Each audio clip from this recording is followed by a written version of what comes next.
An 11-year-old girl who was mauled by a dog in Birmingham at the weekend has joined the calls for owners to take greater responsibility. The American XL bully has been blamed for a string of recent attacks, including that one on Saturday. And here's what the latest victim, 11-year-old Anna Pound, had to say. Someone grabbed him off my hand, and after he let go off my arm, he went on my shoulder, and he bit my shoulder as well. I was feeling really panicked, and I was scared, terrified. I had a lot of emotions.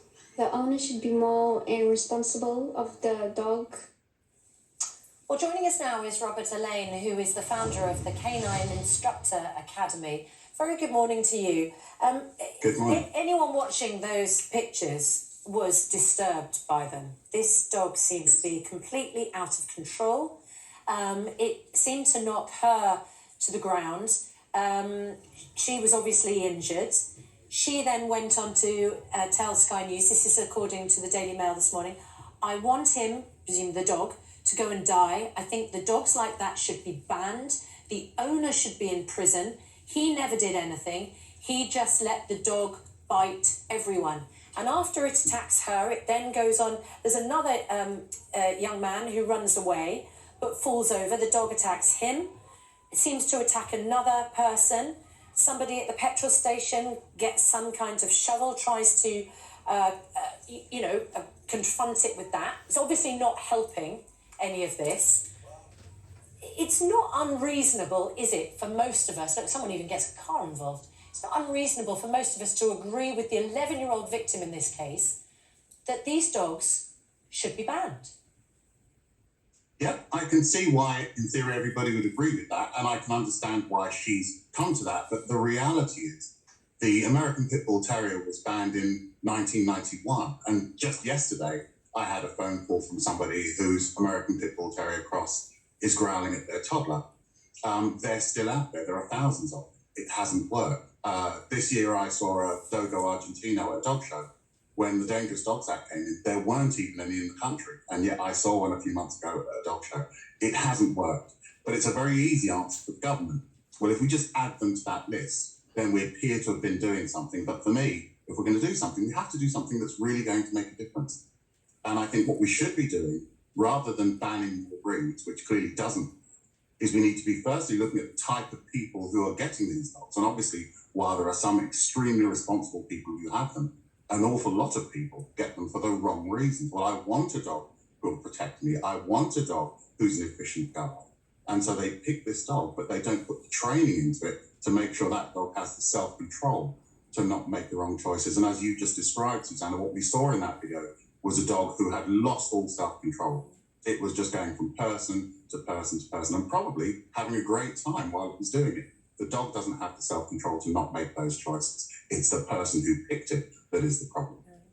We already have, in the Dangerous Dogs Act, Section 3 says it is an offence for a dog to be dangerously out of control. And the owner can be punished for that. So we already have legislation. The problem is nobody's enforcing it. The police don't want to because it costs too much money. It costs tens of thousands of pounds to take somebody to court for a fine that's often only a few hundred. So they don't want to do it. They have to kennel the dog for months or even years.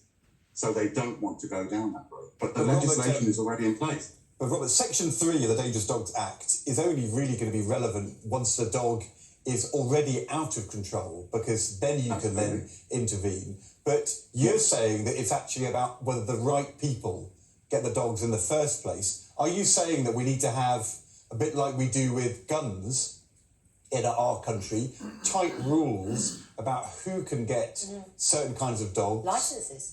Exactly, but also a vetting process, a registration scheme, all things which would be expensive, because without that, how can you possibly police the idea that only some people, the right people, should get certain kinds of dogs? Well, of course, again, the thing with Section 3 is it says that it's an offence for the dog to be dangerously out of control, which means the dog doesn't actually have to attack anyone. If I were walking past your house and your dog was in your front garden leaping up the fence, and I think that dog can get over the fence and get me, I could report you to the police under the Dangerous Dogs Act if it was barking at me on the lead from the other side of the road.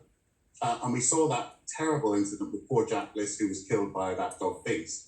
There's several videos of that dog going for people on the pavement before that happened. Now, technically, the police could use that as evidence and prosecute the owner of that dog before it actually bit anyone. So it could have been dealt with, and I saw videos of that dog doing that months before it actually killed poor Jack. So action could have been taken then. The law doesn't say the dog actually has to have touched anyone for you to be guilty under the Dangerous Robert, Dogs Section 3 of the I Dangerous put Dogs something Act. to you, and I see that you're a former animal welfare officer at Lewisham Council. Right. You worked there for almost 20 years. You've got an enormous amount of Yeah. experience in this field. The fact of the matter is, police don't have the resources. They just don't. We know how under pressure they are. I had an encounter with one of these types of dogs in South London a couple of months ago. It was exactly this kind of dog. It had been chained up to a metal pole, but the strength of the dog meant that it had pulled the metal pole away from wherever that pole had been secured. And it was running in the traffic close to my house, and it had the chain on it, and it had the metal pole was dragged around with it. The dog was bleeding, was obviously distressed. Now I got out of the car. I don't particularly like dogs, right? And I got out, I just knew that this was school picking up time. There was children around. I felt like I had to intervene in some way. I don't know what I thought I was doing. And someone was already on the phone to the police, calling the police. We managed to just sort of get this dog. It was actually perfectly calm once it had been pulled out of the traffic. And I said to the police on the phone after this woman had made the call, there are children around. This dog might bite one of the children. And the lovely woman with me pointed out, actually, the dog's not going to bite anyone. The dog was perfectly calm. It was actually okay.